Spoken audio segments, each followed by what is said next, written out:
Welcome back to the second episode of Deconstructing. This month, Megan sits down with animation experts Tim Sormin and Elyse Gymer, and they talk about their experiences animating Warframe and all the craft and care that goes into making characters come to life. Enjoy.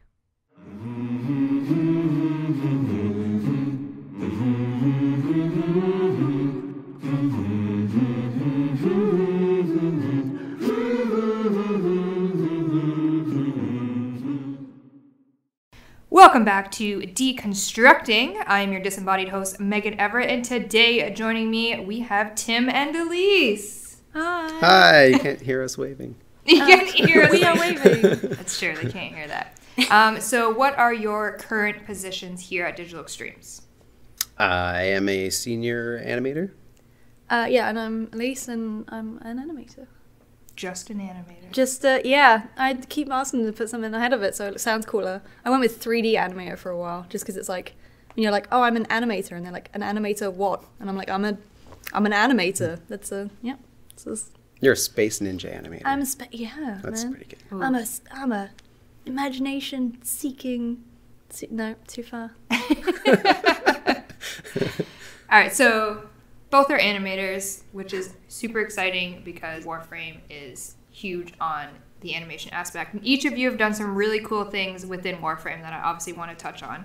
So people might remember Tim from his debut of the operator mocap suit video from the dev stream. Tell me about that process. Please send me a link.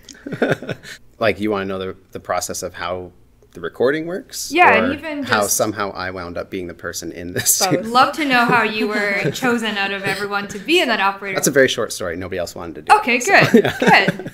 Yeah, we have a shy bunch of animators. It's kind of cool that we have our own studio. I know other places... Mocap studio, yeah. Other places hire professional actors. And we've just got to start with Tim. Go out to a big studio. Yeah, in a lot of ways, their approach is maybe higher quality, but the advantage we have is the quick turnaround. The fact that I'm actually an animator on it means that I have a certain understanding of kind of the gameplay requirements as opposed to just the acting side. It's getting to be more the point now where professional mocap actors are like doing this as a living and understand the game systems. But I think a few years back, not even that far back, a lot of them were just actors doing mocap and didn't understand like, oh, I have to hit this idle pose, or the importance of ending with a certain foot forward versus another foot forward, or any of those things that kind of matter that will reduce the pain for the animators later cleaning it up. So it's really handy for us to be able to do it ourselves. The thing is if you're going to be doing it, A, you know exactly what you're looking for, so you don't have to try and communicate that to someone else, and B, it's like, because you are going to be animating it, you know what is easy and isn't easy to fix, so you know the bits that you don't have to worry about and the bits that you do have to get right. So I guess it's having that like extra knowledge of, this is the bit that I need to control, make sure that comes out right, and as long as I've got that, I can fix the rest myself, sort of thing. Yeah. So Second Dream onward, you've been the operator mocap. Yeah, pretty much. I mean, so the Second Dream was, I don't know if it was the first time we did mocap, but it was sort of the first The child big, inside like, all of us. cinematic storytelling, acting type of stuff. Like, obviously, a lot of the gameplay we can't mocap because it's impossible ninja physics in space. You're telling me the you operator can't parkour up the wall? Well, at least not with Tim's skill set, but... Yeah, no, not if we don't want to see, like, horrible injuries. That's true. Second Dream was the first time we had that. Every once in a while, when we have scenes with, like, 2 characters in it, I've coaxed Scott to get in the suit a few times. Yeah. He's been Teshin, I think, in, like, The War Within. That was all him being Teshin. I think we can record up to 4 or 5 people at once, but we never have that many people who are super interested in putting on a spandex suit and dancing around in an empty room. How comfortable is that acting. suit? It's not as bad as it. It depends. I mean, it depends who's in the room watching. If it's just me and the tech animator and Jeff, it's not so bad. He's handy for if you need like a sturdy prop to lean against. Yeah. Or somebody to shove you around like a jerk. He seems really eager to like throw his animators on the ground. I don't know. No, but there was no actual fighting. What were we talking about? Have you mocapped anything other than operator? Has there been any other mocap you've done? Yeah, The Worm Queens. You were the Worm Queens? I was like 3 characters in the same scene at once. So and obviously I had to take turns recording and pretending that my other character was sitting beside me or whatever. Yeah. But yeah, that was really fun actually. I liked being the little one. The white one, yeah. The white Worm How Queen. rude. Yeah, that was fun. Oh, that's my favorite line in Warframe. I'm sorry, I got really excited. The nice thing about mocap acting is you don't have to really be good at it because you get as many takes as you want and you know someone's going to fix it later. Yeah. AKA So- you're going to fix your Yeah, own. half the time it's my own. Yeah, I don't have to worry about nailing it every time or even getting one whole take because you could splice them together after. Yeah. You know, we're just like acting through a puppet that we get to control, and the idea of doing that, but we actually get to move physically and get something that we need is it's not actually that big of a leap from one to the other, I don't think. So it kind of makes sense for animators to do their own mocap, in my opinion. So is there anything you can tease about mocaps coming out Ooh. that you won't get fired for? I don't know what I can say, but I mean, I'm mocapping a new movement set, which usually means a person that you can control with your controller. Ooh, But I don't know, to what extent I can say how much of a character it is. I don't know. that's good. That's good enough. That'll suffice me at least. I know what it is, but they don't. But it's fine. Elyse, well, both of you had a hand in animating Fortuna. Elyse, I know you had more of a hand in Fortuna. Oh, right. I was Dang it, wondering- I thought that I was was a trying good to figure out what she segue. meant by Oh, hands, I'm so too. upset I with thought you myself. would. Oh, sorry, I completely missed that. Yeah, that was a last minute addition. I remember watching Co Carnage. Co-Carnage, yes. Co Carnage, yeah. So I was watching his stream when the Fortuna stuff went out, and I was like, "See my little wavy guy, see my little wavy guy," and he just like went straight past him, and I was like, Aw. "Come on, Carl, go back and look at it." But yeah, that was like a cool little. It's really quick. So was it more of a, like, I have time, I'm just going to throw a little wave in there? I mean, there's never time. The cool thing about this is we kind of get a lot of creative freedom we kind of get like an area that we get to look at or a character we get to look at. You know, it's we always try and give people bits that they can kind of oversee. So, you know, one of my things was to just make all the NPCs look as cool as possible in the time frame that we had. Such an and- easy job. Yeah, like Making obviously with something other cool. people's help. It wasn't like me doing Systems everything. weren't set up for it yet, and they wanted all the animations, but Yeah. they didn't know how they were going to actually play out yet. So- So Elyse was just like, I'll just make everything, and we'll see what they hook up. Not or quite whatnot. true, but yeah. So it was just kind of like an idea I had, and I threw it in quickly, just like really roughly blocked out, and I was like, oh yeah, that's kind of fun. So then I did it properly, and This character was like, they're standing right in front of you when you Yeah. arrive, and it just seemed really, I mean, the rest of us were just like, oh yeah, that character's there, and we were kind of used to it, but Elyse was like, why doesn't he even acknowledge you? Like, you should like say hi or something, and so she just did it, and then everyone was like, that's the most amazing thing ever, I feel like they recognized me. you're gonna make So- me blush. Like, well, there's no cameras. No one can see it. No one can Sorry. see Yeah, and I think, you know, we were always jam-packed with our schedules, but if we can just give, you know, a couple people this extra thing that's cool, that makes them like go, oh, I didn't know they would do that. Like the Then- whole like Moa ducking when you duck, like that. Oh yeah, that was a mind-blowing. happy accident. Oh, exactly, happy accident. It was Yeah, mind. I love. Actually, that was really funny because I was like working on all the new Moa animations. Someone was like, "Oh my god, like everyone's going crazy about your Moa animations on stream," and I was like, "What? Where?" So I opened the stream, and they're doing the ducking thing, and I was like, "Oh, that's not my one." it was like a legacy thing that Scott put in like forever ago, and it just was a thing that the code was hooked up in a certain way that it triggered, and I was like, "Oh well." I'll just take credit for that, I guess. Yeah, it was all me. They like your stuff. too. That was a lot of fun to work on. That was a lot of fun. That's funny. So what is there any other kind of animations for the Fortuna NPCs that didn't make it in that were kind of just like quirky, random thought ones? There's characters around that are like wrenching on stuff. And when I started those animations, I was like, well, what are they wrenching on? They're like, I don't know, we haven't built the set yet. Just do a The whole bunch of air. different angles Yeah. and we'll make it match. And then after I did them all, they were like, yeah, it doesn't really fit anywhere. So there's like a handful of people wrenching here and there, but They're not wrenching I on made all anything. these versions of like wrenching clockwise, wrenching like overhead or down below, like kneeling over a ledge or something. And I don't know, they only used like 2 of them or 3 of them. I remember we were playing about in the, because that was the only thing I've mocapped now is some of the NPC stuff Like a boss or like a... Yeah, like a... Supervisor. Yeah, like a supervisor kind of character, which he wasn't, but I thought that's what he was. So I did all these like aggressive, like, get faster at your job, you're doing crap kind of animations, and then later you were like, oh, we didn't really think of him like that. And then so I did all that mocap stuff, and up super quick, put it in, and everyone was like, oh, I don't know if that's kind of the way we wanted to go, because it's not that he's the supervisor, it's that, you know, it's like higher up than that.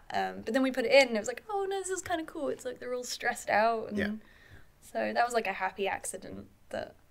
We're like Bob Ross. It worked out. Man, yeah, all day, every day. It's like, oh, just move this here and, oh yeah, that works. So even though you did a lot of wrenching stuff that didn't go into the game, that was a weird sentence, you're right. I like it. How long did it take you to do those, and then for it to not to go in? Was it like a day to do those, or? Well, so there was a character that was supposed to be like wrenching, and then he would stop and like pick up his wrench and shift it onto his shoulder, and there was all this like switching grips of left hand, right hand. They threw it all out because he couldn't be wrenching. So they ended up using him for the bounty was outside, so that you didn't have to go all the way back into Fortuna to get quests. But they were like, there's nothing for him to wrench on, so he can't be wrenching and then turn around and talk to you. So they threw all that out, and I spent forever getting all those hand grips to work. But I did like learn how to do it better. So then when I redid it, he's kind of just standing there waiting for you. He's not wrenching or anything, but he does still do a little bit of manipulation of his big wrench tool thing, and it was a lot easier the second time. Didn't take nearly as long. Now you're a pro. You're a so pro now at I'm an wrench expert at hammers and wrenches, apparently.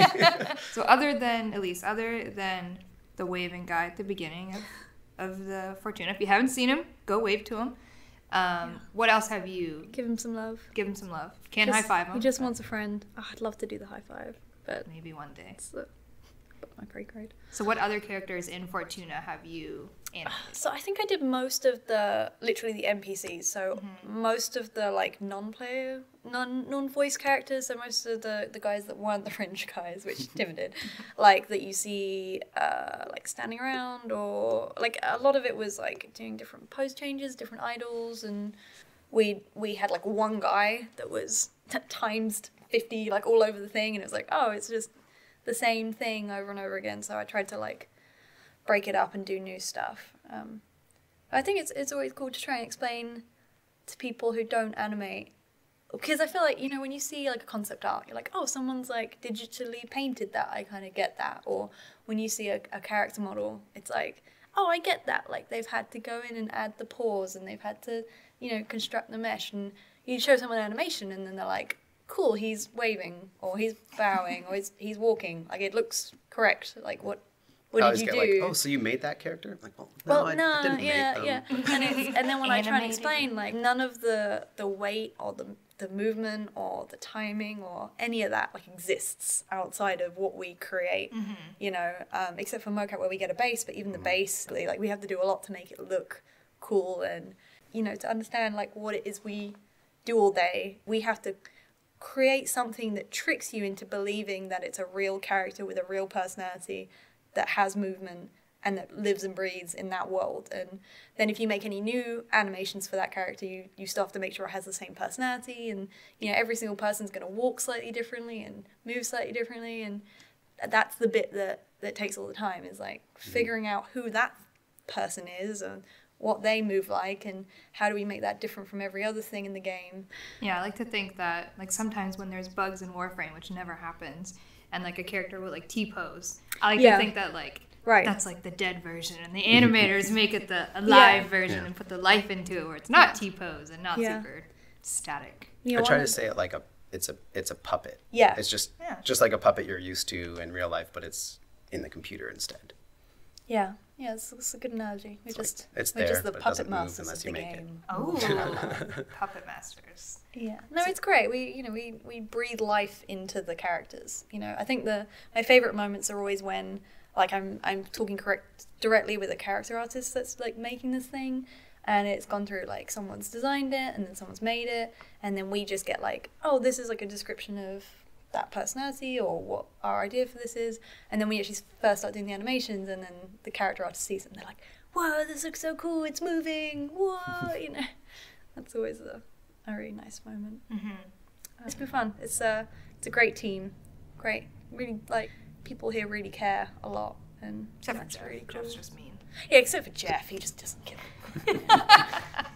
All right, Tim. So other than the wrenchers, anyone else that you worked on in Fortuna? I did the mocap for a lot of the NPCs and the store vendors, I guess we called them. You did But Ticker, didn't you? I did Ticker. So And Ticker Ticker's has a the lot of one that love. I did the mocap and the You like the were the cleanup mocap and, for Ticker? yeah. So I actually I want to see that. Please give me a, I want a to see link that to that video too. so bad. Your sassy I- mom. put that up when on it the first came up, screen. my very first reaction was, awesome, this is going to be a cool, like, Yeah, and then, I want to see this character in the game. Yeah. Oh, and the voice actor just Oh, kills it. amazing. so good. Yeah. But we get to like step into people's shoes as animators. But I think everyone responded so well because it's such a lovely character. Which, I mean, that's mostly, I think, a credit to the writing. Yeah, I think the writing was really good. and the voice acting. And the mocap. And Give yourself the some mocap. credit. It's just there to make it. Yeah, But you guys put the It's life just so it's into not the character. completely Like, you incompatible. get the story, you see what he looks like, and then you have to make that work. So it's a big responsibility. Actually, I didn't even know for sure what Ticker was going to look like You just have that when one I line. did the yeah, mocap that's true. because a lot it of times was we don't, pending we don't still. know. Yeah. So we'll get the rig, and sometimes we'll get like a white kind of block out version where we get like roughly, but we might not get any textures. We might not get the final thing, and we have to just kind of use our imagination. And with Fortuna characters, you might be like, oh, and surprise, they don't have a foot. Oh yeah, yeah. They're a robotic foot, peg leg. Yeah, or we'll have someone like try and be helpful and be like, I've put like these animations onto this person, it looks great, and you look and it's like, no, that's like a whole different, nope, can't just Redo without a leg. Yeah, but we try. So other than NPCs and wrenchers, I don't know why I like the wrenchers. I think that's awesome. This is the wrench episode. Yeah, we can talk Wrench about in your wrenchers. hearts. Hearts. There were other animations like Hildren's art gun and Wisp that was shown on DevStream 123. Tim, you made the comment about Steve's below the belt comment. Steve made the comment. He made I the just comment. noted that he said it. Yeah. So did you do the Hildren's art gun So animation? that's a collaboration because Scott did the animation of the character catching the gun from the sky. Okay. That's reused for all of the different. And we're not art talking guns. Scott McGregor also. Right. Scott Johnston. There you go. Scott Johnson. And so he did that, and then I did just the weapon itself. He did the first Arcwing guns that we already had. Yes. But now as we add new ones, the new guns need their own animation. So really it was just, I just made the barrel spin a little bit and it like gets ready. But the combination of the two looked cool together, I guess. yeah, Steve seemed to like it, so I'll take it. Below the belt, very good. Well, did you like use any existing inspiration for like the rotating, or was it all new? Well, It's it's just from the Tim's design. genius. No, it's from the design. So when it's in firing mode, when you're shooting with it, you have a sort of unlocked on kind of free roaming shooting mode where it's kind of lazy and spinning and the beam is kind of wide and spread all over the place random. And then when it locks onto an enemy, it tightens down into a tiny beam and it like spins up faster. And I think they described it as kind of like a Ghostbusters beam. Yeah. It was basically that. It was just, if it's always going to be spinning when you're firing, then I figured when you equip it, it kind of prepares itself by winding up. So it just winds up the opposite direction. Very cool. And then when you shoot, it goes clockwise. Yeah. It's the little things. I don't know.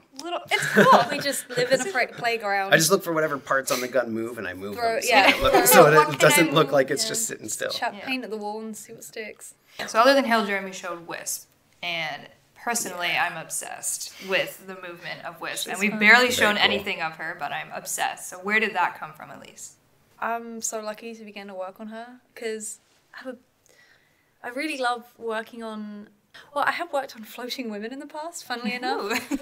You're rolling your eyes. No one can see, but she's rolling her eyes. No, it was great fun, but like I don't know, it was early in the days, and I don't know how good of a job I did, but like I don't know, I love working on like fluid movement. That always fascinates me. So I really wanted to do something very different with Wisps. So I wanted her personality to be like, so a lot of the Warframes we have are very like, this is me, I'm Warframe, I'm super cool, I'm badass, and this is who I am. And I kind of wanted Wisp to be more like shy.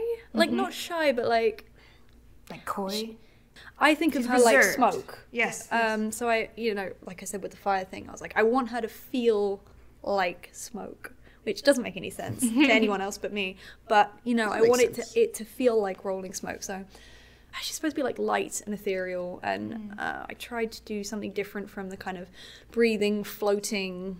She's very versatile in what we can do with her because she's off the ground, and we can kind of make it really different. So I'm super lucky that I got her to work on, because she's going to be real cool. So anyone would have done a great job, because she's just such an awesome design. But yeah, I'm hoping that people dig this kind of different. It is very different from what we have. Personality. Yeah, we'll They're see. gonna love it. Tim's so confident over I there. didn't want it to be too like sexy either.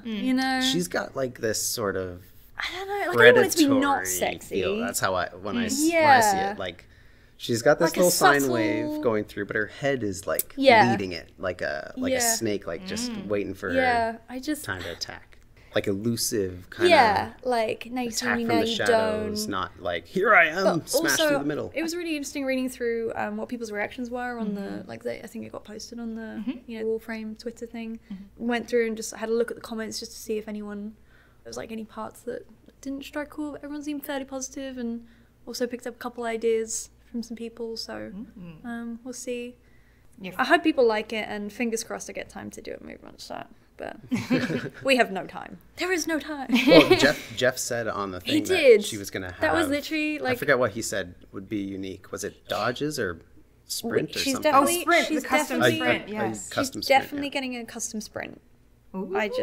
You want to do a whole movement set? I mean, I want to, well, see, this is That's where a lot. I get to, so the actual movement tree is massive, so I have no idea if I'll actually be able to do it, because I'm pretty new here, so, I don't actually know what I'm getting into, but it would be really cool to do, like, at least a kind of walk, run, sprint. She doesn't have feet. set. How do you walk with no feet? Exactly, I've got to figure that out. I got some ideas, we'll see how it goes, but, that was like a 2 minutes before stream Slack message that I pinged to Jeff, like, man, she looks really stupid in her like default thing where she's like standing and she has no feet and she's running and bobbing Like around all Excalibur over the place, and it with her own, doesn't yeah. look right. And I was like, oh, it'd be really cool if I could get to do a movement set. Haha, no time, lol. And then he was like, well, she's looking into it, and I was like, I am. Oh, okay, cool, thanks, Jeff.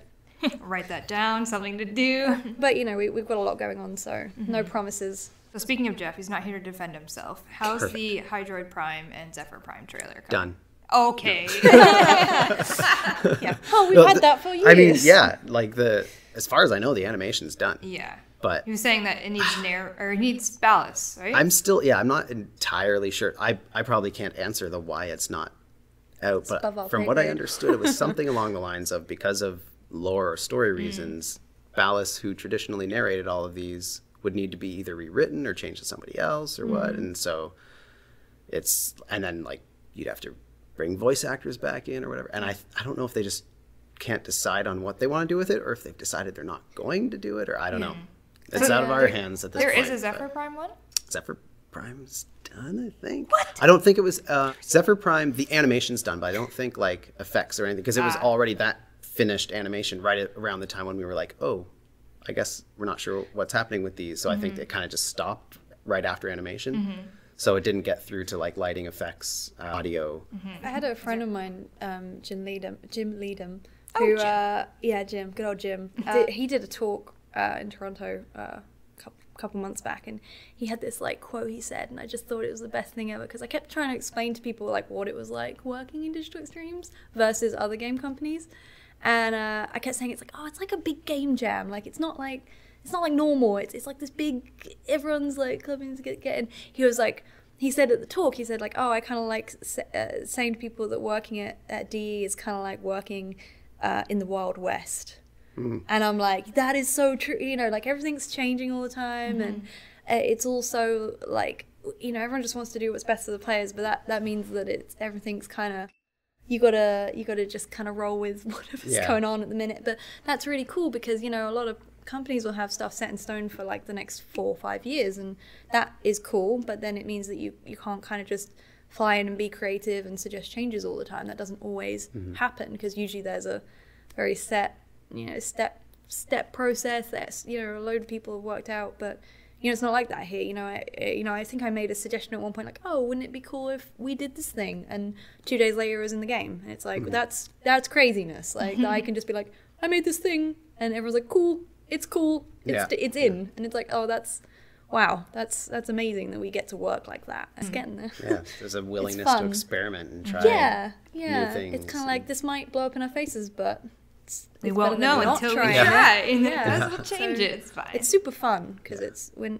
that is kind of the core of what makes DE unique, is bunch of rebels. The frequent ability to update like all the time, and that there's no outside publisher. Like, we're self-publishing, so we have to kind of make our own decisions. And I feel like we don't also have give ourselves dictating. like no limit. We're like, if we can do it, let's try it. Yeah, I mean, it's not it's not completely unstructured and completely just throw whatever at the wall. It's not a madhouse. It's filtered through some very smart brains. I feel like Steve is open to any suggestion, but it has to be a well thought out suggestion that you can back up with like, if it's just like, what if, and he's like, how much have you thought about this? It's like, okay, think about it some more and then come back. Like, he's open to it, but he doesn't want you to just like spit ideas an that anime are kawaii off the top of your girl head. still won't take it. Do what? An anime kawaii character. Well, he did say good ideas. I didn't say good. I said well Do we need to thought cut out. that? Marcus, leave that in so everyone can know how mean Elyse is. Oh, no, please. I already get enough hate. No. Devstream 123, we also debuted the Gas City vacuum cleaner Roomba things. And a lot of people want Kavats to be able to ride the little Roombas. Can we make that happen? Anything is possible, but whether or not... We just said no limits, and here we are talking about vacuum. But anything you do comes at the expense of doing something else. So what are the priorities? Great community feedback, happy players. Come on. Cat memes riding on Roombas? Maybe. Speaking of cats, I was the one that put the shiver animations into Venus. You're welcome making everyone feel bad. Feels their terrible. Pets are shivering. Everyone was like, how dare you? Ultimate goal of an animator is to make people feel for the characters. So you are a master. A master. Well, I remember master of hate. I was writing that patch note and I'm like, how do I make this sound happy? Like, your pets will now act really cold out in Palace when you're out there for too long. Like, and then everyone's like, why is the mower shivering? I'm like, I don't know. Why is he bowing? Like, I mean, that's his personality. So next we have to have like knit sweaters that you can put on them. I mean, that's what I was business going for. Little booties. Business already makes stuffed animals. He can make sweaters. I'm down for that. We're going down a great train. Speaking about the MOA companions, though. Oh, yeah. We are doing a contest soon. Oh, yeah, that was my idea. Yeah, it was your idea. Yeah, see, this is what I mean by the fly by the seat of the pants thing. I was just like, hey, wouldn't it be cool if, like, the community could suggest an animation for us to do for the MOAs? Because, they were so much fun to work on because there's just so much personality in them. So getting to do a bunch of those things was really fun. So that contest should be just after this podcast goes live. So if you're interested, stay tuned. Anything that we didn't touch on that you guys want to talk about stuff? You have to work really hard to get to a point where you can get paid to do this stuff because it takes a lot of skill. But, that doesn't mean anyone couldn't do it. Like, if this is something that you desperately want to do, if you're willing to put the hours in to get the skill for it, because that's all we did. You're not just born and then you're an amazing animator. Like, no way. Speak for yourself, sis, Tim. I mean, maybe Tim. Well, I mean, the way I god. started out was I was like 10 years old and I was on the playground pretending to be Ninja Turtles and Power Rangers. And back then that was called being a loser, but now it's called being a mocap actor. I would have been your best friend. It's like, I'm doing the exact same thing, but I get paid for it now. And now it's like, oh, cool, you make games? I think my first animations were literally in PowerPoint. Oh, how do you even do that? Yeah, it took a long time. But like anything, you can learn to do anything. You have to be willing to put a lot of hours in. But if anyone is interested in learning more or anything, there's a ton of free stuff online. I have free tutorials. You can just like Google free animation tutorials, and there's a ton of free stuff on Gumroad and YouTube videos. I would recommend the Anim State Discord because there's a whole bunch of people in there you can ask direct questions to. The Animates was the next one I was going to say. It is smaller, but it is also, I think, like a more like a little bit more of a focused group because the Anim State group is huge. So Jonathan Cooper's new book just came out, Game Anim. He runs GameAnim.com, and he's been posting amazing articles about game animation, both from like the animation side and the gameplay implementation side of things for years, and I followed some of his tutorials to improve, and so getting a whole book of that I think is totally worth it. And then if Ours you is wanted coming, but I haven't seen it yet. Yeah, and then if you wanted to spend some money but you didn't want to go to university, there's a ton of great animation courses online now, which You mean weren't outside around. of the schools? No, I mean like Or you Anim mean- School and Yeah. Oh, iAnimate, Animation Mentor, Yeah, thank Anim you. Squad. Those are probably the best ones Some right of them there. are more expensive than others, so but they'll give you a good grounding for animation. But again, even that is like just doing that is no guarantee you're actually going to get anywhere. It's 100% about the work you're going to put in. So I would say that if you're on Twitter, the animation community on Twitter is us pretty up. friendly. Like you can directly ask like yeah, senior us. lead Stalk us. level Do it. animators direct questions, and they're happy to talk. Yeah. about it. Speaking Like, they're- on directly asking, if anyone wants to find you on Twitter and directly ask you anything about animation, where can they find you? yeah, it's literally my name, so it's at Elyse Gymer, so that's ELYSEGYMER. Which is I am equally creative in mine at Tim Sormin. yeah, but that's the thing, right? It's easy to find. Oh, it's the easiest so- way, yeah. Probably could. I mean, you guys could just leave. I'll just keep talking about animation. you know. Legit, like we could be here all day. But I think just like we work with a really cool group of people, and Yeah. thanks for enjoying the game because you make our jobs possible, and we hope we're like giving you guys something enjoyable to come home to at the end of the day because we work really hard to try and give you guys something cool. There's a whole department of animators that you don't get to see because there's only like Jeff is kind of our representative on the streams, and I guess this is the first time I've been on podcast. So not a lot of them want to talk, like Elyse was saying with mocap. I always Animators are kind of shy. They don't always want to be in front of the Except for us camera. Or these are all really, really good animators. Like we have a very, very senior team, I think. I'm just going to list them off. Jiuk, Jay, Sung, Elise, Scott, myself, Tim, Daryl, Regina, Ian, and our tech animators that make everything possible, Chris, Eric, and Jack. Everybody does stellar work. Yeah. And Long love those tech animators because they don't get seen anywhere. No, Like, they make everything possible. You can't animate without a decent rig. And it's one of those like hidden things where they're always really humble and really quiet, and without them we couldn't work. So they make everything great and Great team. Good team. go Excellent team. Go team. Yeah. I remember there was like a point where I'd been working here and I kept getting on all the animals stuff. I kept making them all really cute, and I was like, I'm just gonna be known as the animator that only works on cute things. Like she can only do like cute, adorable animations, and they'll never give me like Here's ugly what I think stuff of to your work. cute things. I'm gonna make them shiver. And No, don't put that evil on me. I'm put sorry, that evil okay? on It was a bad decision. I just wanted to feel and then everyone was like, oh, you made me feel bad for my pet doggo, and I'm like, oh, I'm so sorry. No, but Jeff's cool. You can ask him for whatever you want, and he'll work it in next time it comes around. You get to work on a bunch of different Except stuff. Hydroid Prime trailer, but we won't talk about that. It's done. There's nothing to work on. Steve. Animators did it. Animator job. I can show you later. Nobody else can see it. I will just troll everybody. Hey, Elise, want to Oh my watch God, the this is- Hydroid Prime I do. trailer? I'll Whoa, show is it this to you it right right after here? this. Whoa, it's so cool. I can show you the Valkyrie. I wish we could show not this. Valkyrie. The Zephyr one too. So thank you to both Elyse and Tim for chatting with me, and get back to the Hydroid Prime trailer. Well, thank you. Yeah, it was a Thank blast. you for having It was me. fun. And Tim, we'll come talk whenever. Anytime. All we do Yeah. with the chatty ones. Thank you again to Tim and Elyse for being on the show, and thank you for listening. We'll see you next month for another episode of Deconstructing.